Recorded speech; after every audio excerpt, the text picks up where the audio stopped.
What's going on? Sunday gun day, baby. I live in the desert, so it only took me half an hour to get here. It's gonna be my first time shooting my Gen 5. Gonna take the rounds out from self-defense to some regular rounds, see how it does. So I'm out here in the middle of nowhere in the desert, but just wanted to show you guys, put in the regular rounds, gonna see how those do. I haven't gotten my steel targets in just yet, so I'm gonna shoot some cans, old school style, like when I had a BB gun.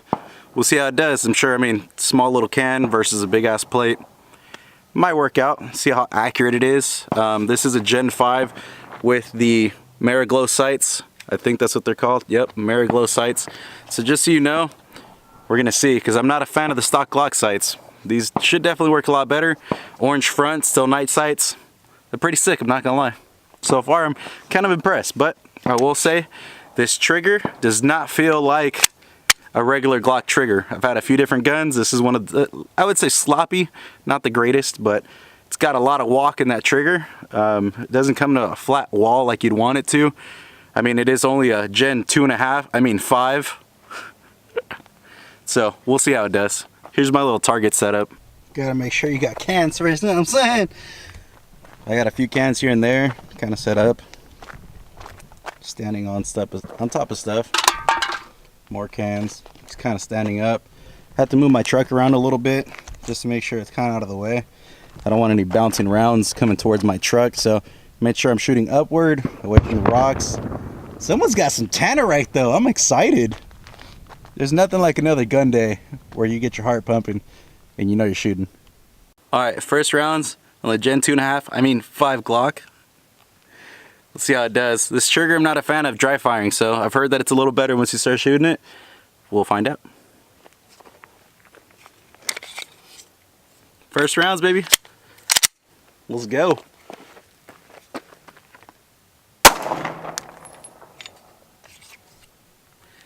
My biggest problem with Glocks, that's why I like my SIG. I tend to have my hand really, really high up, which means that I lock back my slide.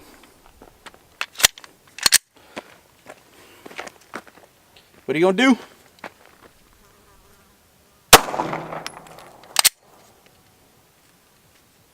Fuck.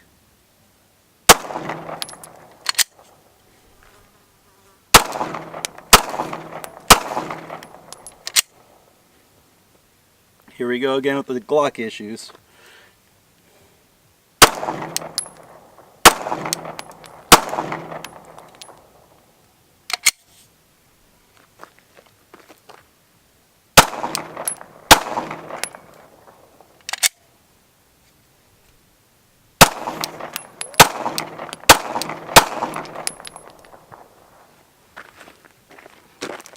Now it's empty, because now we have a orange follower, so you can actually see it. Glock's so new and ahead of the game. First wants to run a orange follower on the mag, you know what I'm saying? That sucks.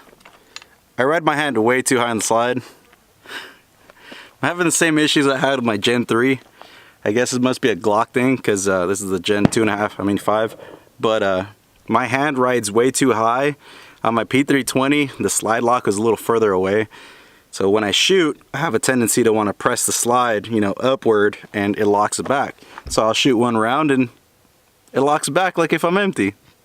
Kind of a problem. So here we go again. Might have to sell this one too. But I don't know if anyone else has that issue.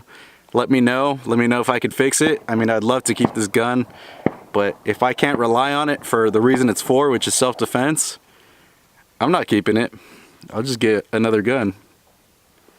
I am going to shoot it a little bit though. I'm already here. Gonna dump some rounds, do a mag change, see how it goes.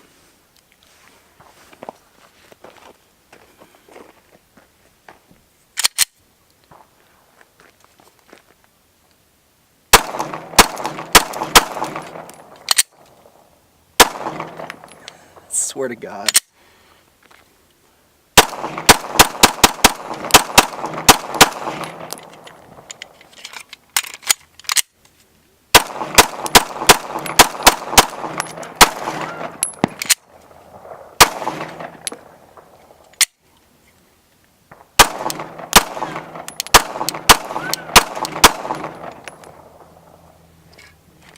Yay, time to do a review real quick on my Galkin Fat Gecko mount.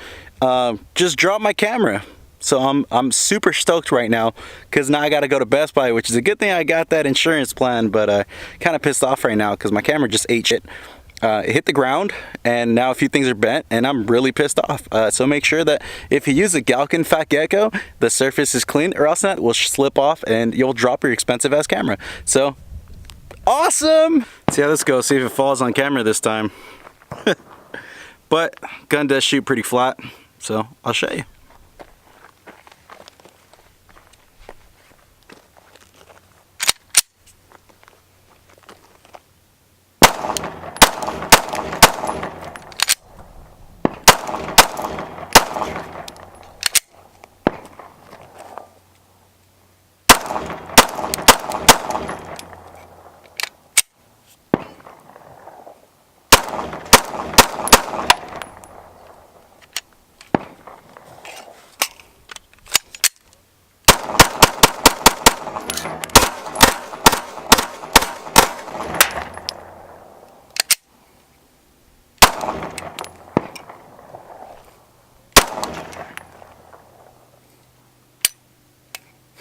And then it doesn't lock back.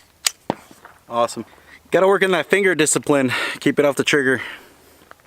It's been a while since I went shooting though, so I'm working on it. Let's go put some more rounds down range. Magwell though. You will notice with the Gen 5, it wants to stick to that corner because of the cutout. For people with bigger hands, you'll for sure notice that cutout on the bottom that was intended to rip out mags.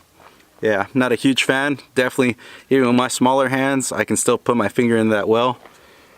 Not a huge fan of it. That flared mag well, all that, doesn't really help if your mags get stuck if you're at the wrong angle. So that doesn't help, but whatever. Gen 5.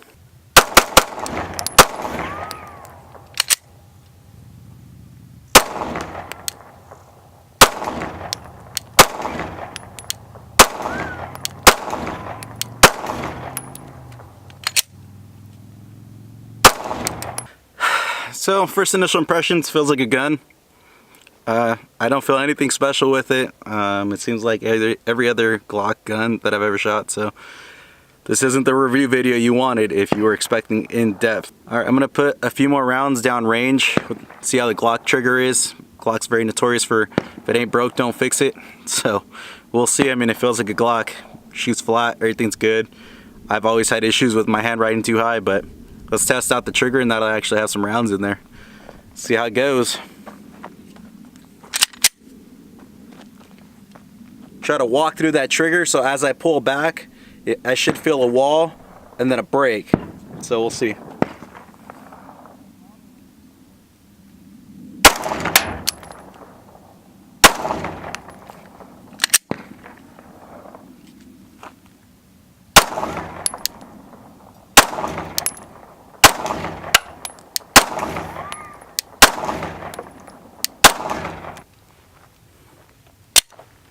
Feels pretty good.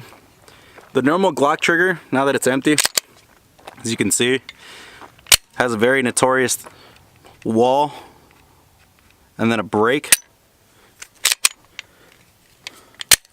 So with this one, you can end up walking through it.